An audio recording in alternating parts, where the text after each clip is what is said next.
Hi, Kellen Rouse. Um, it's been a little while as usual since I did one of these videos, but I thought that now would be a good time to catch up on how things have been going. Um, First of all, I hope everyone is safe from this insanity, that you have plenty of toilet paper and water and hand sanitizer and so on and so forth. I have to say that it seems that one of my trauma superpowers is not freaking out in a crisis. So I'm feeling really calm. I'm not doing any rushes on the store for toilet paper or anything like that. I am practicing a bit of social distancing and just trying to be, responsible. But I'm not freaking out about it, and I don't tend to freak out during crises. I tend to kind of lose it afterwards once everything has calmed down. But anyways, today I would like to talk some more about ego state therapy. That is the majority of what I'm doing right now. Ego state with Emdr. So using the Emdr to process ego states. I talked about ego states, I think in a couple of my videos now, but just to recap, it's sort of like parts of you that kind of get stuck in different places in your life. Some people are calling this parts therapy. I know Jonathan Van Ness has written about this in his new book. But the kind that I'm doing is called ego state therapy. Sorry, I have allergies going on here. As I have mentioned in some of my other videos, this is by far the most challenging. This is by far the most challenging therapy that I've done so far with EMDR. We started doing this after I had made it through all of my target memories. And then it seems like all of those target memories were really just hiding all the absolute worst stuff. So, yes, it has been very, very helpful for me to get through all of the target memories, which were the memories that my conscious mind was bringing back to me over and over and over and over and over again, that I was getting triggered by daily, multiple times a day. And that all has resolved for the most part, which is great. So now my mind and my body is starting to show me deeper wounds that I need to handle. Yesterday I had another session. I don't even know what my count is at now. Eventually I'll give you a really accurate count, but it's a lot, and this summer will be 2 years of regular EMDR sessions every week or two. Right now I have it spread out to every 2 weeks because these sessions are so incredibly intense, and because I have gotten a lot of relief from my PTSD symptoms, CPTSD symptoms, since I handled all of my target memories. So I guess what was different and special about this last one was that I found myself in a pre-verbal ego state. And this is a little hard for me to accept because it feels a little hokey, I guess, rationally. So when I think about it, I'm thinking, okay, what my mind is somehow able to reprocess things that happened to me when I was an infant. It's a little hard to wrap my head around, but the experience of it is very, very, very real and extremely profound. So yesterday, I started working on the 2 times that I was physically abused by my father. I had been unwilling to go there until now because my father passed away 9 years ago. And I guess there's a big part of me that just wants that chapter to be closed. We ended in a good place with each other, with a good relationship, with a lot of understanding and forgiveness between both of us. And I feel like I've just not wanted to reopen the wounds of what happened when I was a teenager. And what happened when I was a teenager was significant. My father was verbally abusive to me. On a couple of occasions, he was physically abusive to me. And he kicked me out of my house when I was 17. in February of my senior year, essentially making me homeless. I did it, I was taken in by a friend, the family of a friend. Very fortunate that that happened. And I ended up, surprise, surprise, pregnant very soon after that. And I had a baby in December after I graduated high school.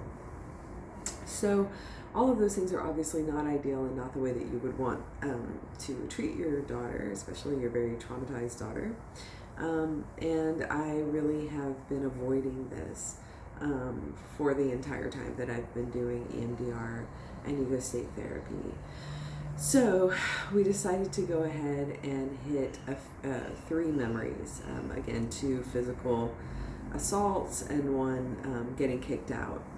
And the first physical assault involved my father grabbing me here by my hair and like pushing me from behind up the stairs. This was the first time that my father had ever violently touched me. It's the first time that he had never even spanked me before. And I don't even remember what the circumstances were around it. I'm sure I was being a jerk. I was about 15 years old and I was at the height of being a jerk at that point. But my dad lost his temper.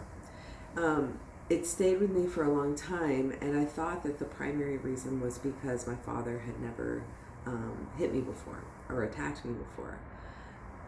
So when we started to go into this memory, immediately I had an ego state come up, and it seems to be, if not my strongest, certainly one of my strongest, and seems to be a protector. And this is a part of me that's about 15, who is very, very, very angry. And it was this part that kept coming up when I was trying to process my father's death. So I kept getting all this anger and anger and anger, and I couldn't figure out where it was coming from. You know, like, why am I so angry when I'm just trying to process the grief of my father's death and the trauma of losing a parent. And I found that there's this part of me, this about 15-year-old me, that's still existing within me, who's really angry and wants to be validated and wants me to address the wrong that was done to me by my father, and not just push it aside because he's passed away and it's not something that I want to deal with anymore. So with that in mind, we went ahead and started processing the event, the violent touching, and the anger started to come up. Anger, and then sadness, which is what was underneath that. There was surprise, shock, sadness, disappointment that my father, that once again I had a parent who was being physically abusive to me. I thought I had escaped my mother to go live with my father and therefore escape the physical abuse. And that was when I learned that that wasn't the case. And it was damaging. It was damaging to our relationship, and it was very damaging to me. So as I'm processing, I'm getting a ton of pain in the back of my neck. And let me preface by saying that what my father did was shocking, but not incredibly painful at the time. He didn't do it in a way that caused me a tremendous amount of physical pain, certainly emotional pain, but not physical pain. So I was surprised that I was feeling all of this pain coming up in the back of my neck. I often have pain move through my back and my neck and my shoulders and up through my head while I'm processing, and it seems like that part of my body is really holding a lot of these trauma memories physically, and I've had problems with pain in those areas since I was a teenager, and there's no real physiological reason for it. So my therapist and I are pretty sure it's psychosomatic and it's trauma memory in my body. So I was having all this pain, and my therapist said, ask it what it has to say to you. What does this pain have to say to you? What is it trying to tell me? So, as I was, we had our buzzers back and forth, back and forth, back and forth, back and forth. And while we're doing that, I asked the pain, what is it that you want to tell me? Is there something that you want to show me? And this is where it got very, very weird. So instead of having a memory, what happened is I started to feel like a motion, right? Like something happening to my head. And that motion was that my head was being slammed against something backwards, slammed like this.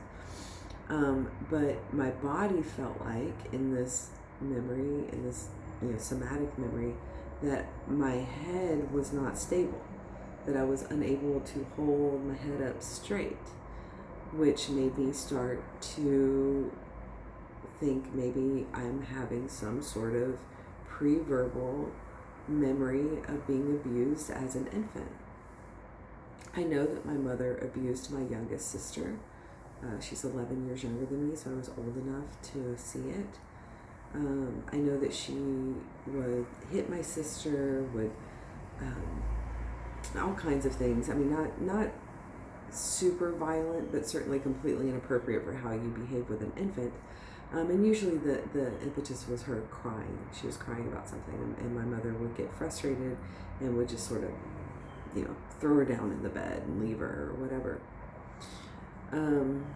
So I started to really just let myself go into whatever this was that it was trying to tell me.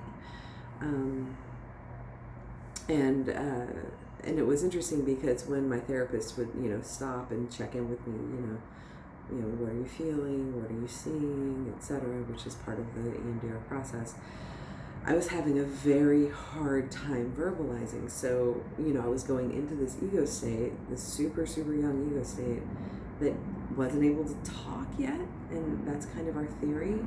So it was a struggle for me to verbalize what I was feeling, especially since I didn't have any words to go along with it, very few visuals to go along with it. It's really just a feeling. I could feel hands on me, and by how big the hands felt, I knew that I was very small. And I kept getting, again, this thing back and forth over and over again.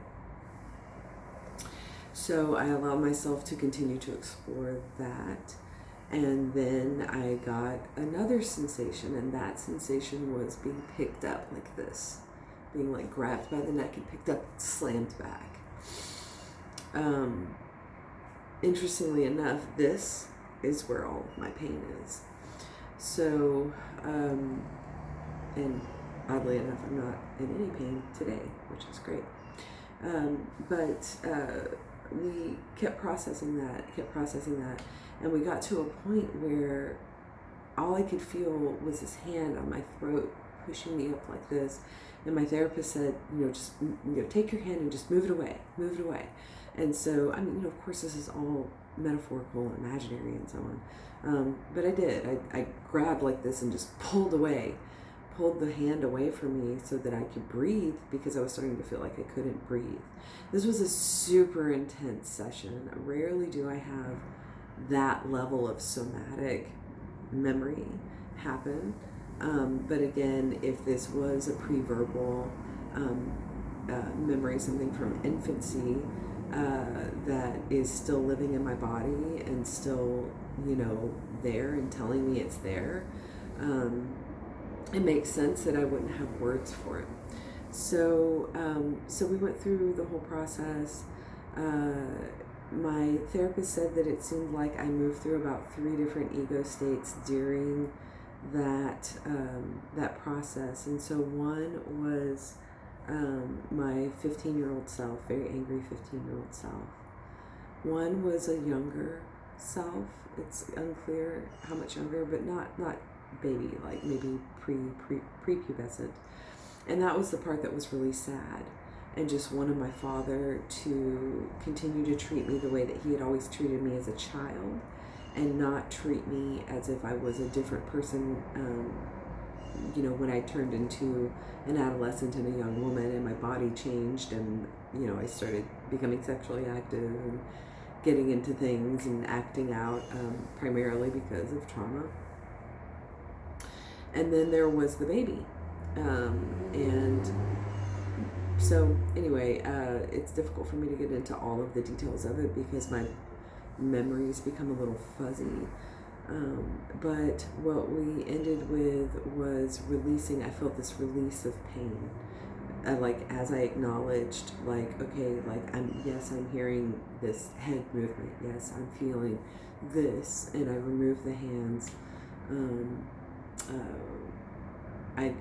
My therapist asked me during the part where I was getting this, and I was actually getting flashes, like light flashes in my eyes, which means that I was having a somatic flashback. She asked me if I could step outside of my body and see what was happening. And what my brain showed me was my mother grabbing me and pushing me up into my crib repeatedly because she was angry with me because I was crying. And I talked to my therapist about this, and I said, look, there's no way that I can verify that that's a real memory. And she said, really it doesn't matter. This is what your brain is telling you. This is what your brain thinks happened, and you are processing, what your brain and body has experienced, regardless of how accurate the memory is. So this isn't something where I don't talk to my mother anyway, we're estranged. But this isn't something that I would take to my mother and say, hey, why did you smack me into my crib over and over again when I was a kid? Even though I do think that that's a very real possibility.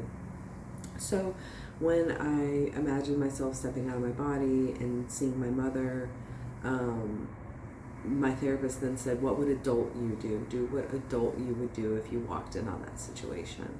And so I imagined myself coming in, pushing my mother away, grabbing the baby, and running away and soothing the baby. And I took the baby to my safe space, which is my great-grandparents' property in Alabama. I have lots of flower tattoos here because those are the flowers that grew there. And there was a really sad and poignant thing that happened where I'm trying to soothe the baby. And the message that I'm getting from the baby is, I want my mama, I want my mama, I want my mama. And it really speaks to this this cognitive dissonance that occurs when a child has to separate from a parent. It's unnatural to not have a relationship with your parent. There's always a part of me that wants my mom and wants to have a relationship with my mom. And the higher part of me, not to say that that part isn't high, but the more rational thought of me, or part of me, knows that that is not healthy for me. And that there has never been a healthy relationship between us. She has always been my abuser. She remained my abuser until I stopped talking to her over 15 years ago now. But I have to acknowledge that there's a very real part of me that wants my mom. And I believe that part of me is very young. So anyway, eventually I was able to come, back out of it. Kind of the baby in my mind kind of disappeared. I don't know if that was a reintegration or just my brain couldn't handle dealing with it anymore. It's so loud outside, sorry. But the baby disappeared, and then we started to come back up into the original memory of my dad grabbing me by the back of the head and pushing me up the stairs. And we installed the sort of positive affirmation that I wanted to believe, which was that I'm safe now. This is over. I can't say I'm safe because it depends on what ego state is speaking. My younger ego states definitely did not feel safe, and I have to validate that. So what I've been doing when I'm dealing with abuse and neglect that happened at a very young age is saying, I got through it, I'm safe now. I'm safe now. and reassuring those parts of myself that seem not to always know that I'm safe now, that I am indeed safe now. And I've done a really good job as an adult of keeping myself safe and staying away from abusers. So that's where I am right now. I have the other violent episode to address, as well as my father kicking me out of my house. And then finally, a disturbing moment that happened after my father died that affected me negatively. And then we'll see. We'll see what's happening. This is, once again, something that is not meant to last forever. This is something that is meant to have an end. We've had some false endings, where, I got through all my target memories. I thought that was the end. Nope, ego state, right? Now I'm doing this. So I'm hoping that, soon I will have addressed all of the things that I need to address as far as reprocessing trauma is concerned, and that we can move to the next phase of building my identity. Who am I outside of the trauma? What do I want out of my life? How can I take care of myself in ways that I wasn't taken care of growing up? So that's where I am in my journey right now. As usual, please leave any comments that you have, questions, and I'm happy to answer them. There may be a little bit of a lag because I don't get on this account a whole lot, but I really enjoy hearing from you guys. So bye.